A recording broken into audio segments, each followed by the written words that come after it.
I want to thank you for just taking the time to hear this message from our leadership. Just by watching this, you are being the church who's actively invested in what it means to be the body of Christ. The work we share together as Peace Lutheran Church, it takes investment. Ministry doesn't just happen on its own. It's all of us moving together, listening to God's voice, and trying to live this out every single day. And so as we take a moment to reflect on 2023 and where God was, and also we take a moment to look forward to 2024 and where God is leading us. And it made me think about a snow globe. If you've ever shaken a snow globe and sort of watched all the pieces swirl around and slowly begin to fade and drop until it rests again, and then you shake it again and you watch all of that happen. I think that's what the past few years have felt like. The world has been shaken up, it's been disruptive, all the pieces are in the air and they're slowly falling back, but another event, crisis will happen and it'll get shaken up, and this happens over and over again, and it's hard to find some sort of rhythm and balance when you're in this unsettled state. Furthermore, I think for us as the church, rather than just sort of settling back to where we were in this post-pandemic world, the world has actually shifted, and so the snow globe itself isn't the same shape that it once was. And so what we sometimes expect to settle and have these repeated patterns, it's not the same. It's different. And it made me think about the disciples. It's not new just for us.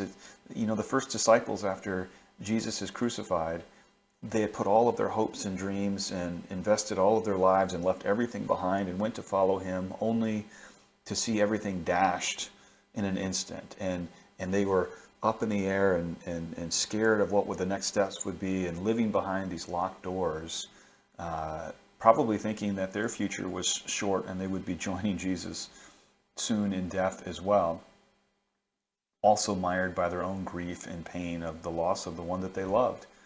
And it's here in this story that Jesus comes to them in the most fearful moment of their life, and the first words he says is, "Peace be with you." And he shows them his hands, he shows them his side, he shows them it's really him. I think our world has been a lot like this. Vulnerable and afraid of what the future will hold, unsure of the next step, of the footing that we have, and prone to just be lost, hopeless. This past year as the church, we spent a lot of time in discernment, just listening. Not trying to do as much, but just listening in this unsettled time. Where is God leading us? Where is everything landing? What is the shape of this world today in which God is moving? So that we can figure out, if God is on the move, God never stopped moving, how might we move with God? And we did things. We engaged in prayer and study and scripture and these holy conversations. We had special worship series. We had leadership retreats with this purpose of rediscovering where God is moving in the world and how we might faithfully follow. And our guiding vision team, we helped facilitate this discernment process with our congregation. And we took all those various inputs that were shared with us and we distilled them and tried to faithfully name, this is where the congregation has been listening, and this is how God has been speaking in this season of our life. Now, throughout our congregational discernment, one thing became very clear, and that's the word love.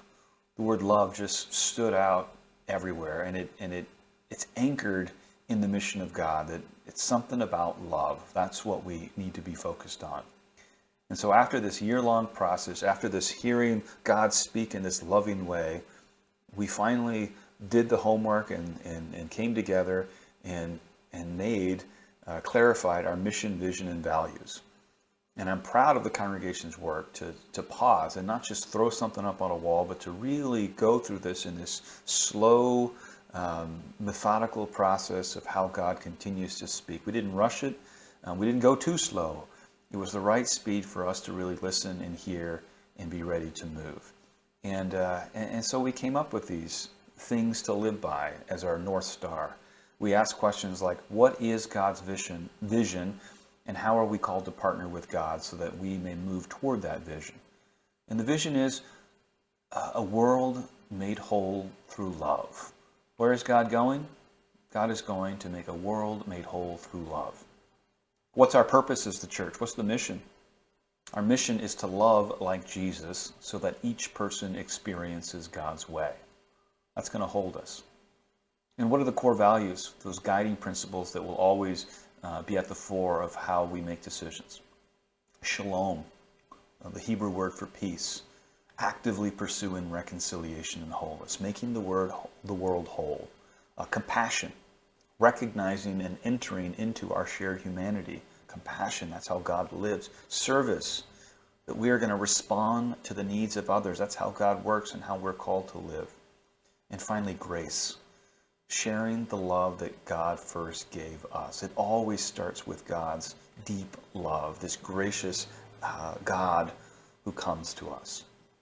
This mission and vision and core values, they're going to be the very things that center us in a topsy-turvy world. No matter how much the snow globe in 2024 is shaken, we have some clarity that this is the grounding and foundation.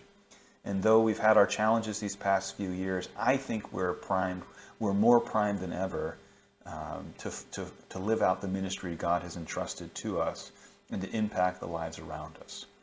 And I foresee that because we're moving into 2024 with greater clarity, we'll be focusing on, number one, helping us as a congregation articulate this in our everyday lives. We're going to be able to speak this kind of language in very real and concrete ways.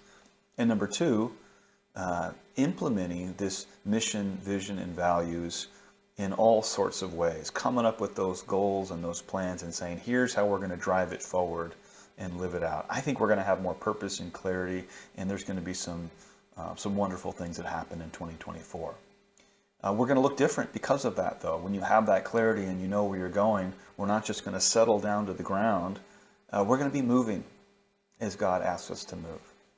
Now, I want to thank a few people as a part of this. Our vision team, of course, that helped facilitate so much of this process. Darcy Middlestat, Mike Stallings, Dave Heisey, Patty Castle, and Deacon Andrew for all of their work in helping distill the congregation's voice. I want to thank our leadership, our council, Carol Franz, Megan Wenzel, Don Hody, Matt Samant, Dave Thomas, Forrest Willis, and Vicki Hilmer. For our ministry team leads who do so much to implement our ministries, Becky Vogus, Judy Miller, Jim Johnson, John Castle, Brandy Rashke, James Houston, and Terry Westerman. For Bruce Rockstro for helping to facilitate so much of our leadership retreats and in this discernment process. And really, most of all, I want to thank the congregation for entering and having the boldness to do this. Not every congregation does this, or at least does this well. And Peace Lutheran, y'all have really stepped up to the plate, and I commend you. In this season of change, I also want to celebrate some of our staff members who've been such a critical part. We're having some transitions. Elizabeth Honeymeyer served as our office administrator for 4 years. She's retired, and we welcome Madison Clark as a new team member this coming year. Has done a wonderful job. Also, Valerie Wood, who served for 22 years in her position as finance administrator. She's retiring as well, and we wish her the best, and we welcome Teresa Robinson, who will be stepping in and transitioning this year. And for Jeannie Kawazoe, who served as our organist for the last 20 years. We give thanks for her, and we continue to look for a new music ministry and where God will lead us. And we give thanks for Steve Robbins, who has agreed to step in an interim time to lead us in some of that worship music. But we have so many people and so many gifts around here. I trust that God is doing some big things, and I'm looking forward to this newness of life and this clarity of mission that we've been called to. Just as Jesus says to his disciples who are living behind those doors, peace be with you. I want to leave you with that. Peace be with you. Shalom. The health and the wholeness of all things be with you, be with this congregation, and may it be an extension into the world as we live into it and as it's poured out. I look forward to this journey with you in being peace in this world and for the ways God is calling us to move together in peace.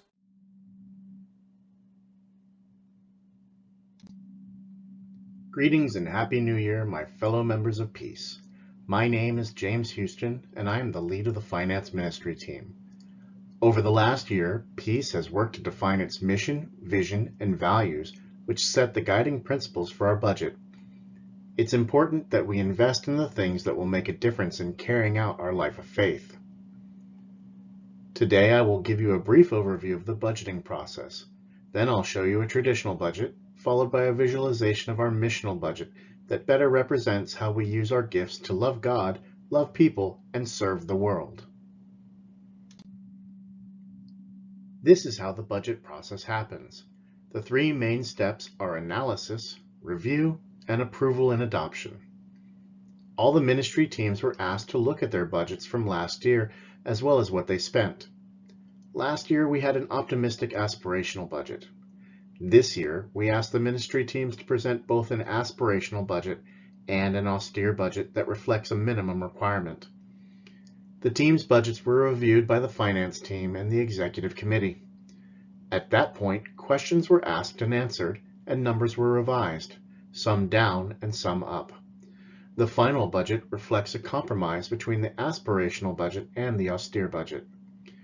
While we aspire to a larger budget, this year's pared-down budget will allow us to continue much of the good work that we do while meeting our financial goals. Now's the part where you come in. You get to approve, vote, and adopt the new budget. This is a traditional way of looking at our budget. The total budget is broken down by categories, each of which represents many line items. You can request to see the details of this at any time. Overall, this budget reflects a fair reduction from last year. This graph shows the whole financial story, but it's hard to look at and understand how the money aligns with our church's mission. This is the missional budget. The size of each shape shows what portion of the overall budget goes to support each of our ministries. This is exactly the same budget as shown in the previous graph, a budget of just over $400,000, but the line items have been broken apart and assigned to where they belong in the different ministries to tell the story of how our gifts support Peace's mission and vision. This image shows how we as a congregation have committed to serving God and our community with a focus in the life of faith that exists at and extends beyond the pews on Sunday morning. This year we will strive to strengthen the vision of Peace Lutheran, continue to build a culture of generosity, and live the life of faith. Stewardship is our gift to each other and to God. I'll close with a verse from 1 Peter chapter 4, verse 10. Like good stewards of the manifold grace of God, serve one another with whatever gift each of you has received.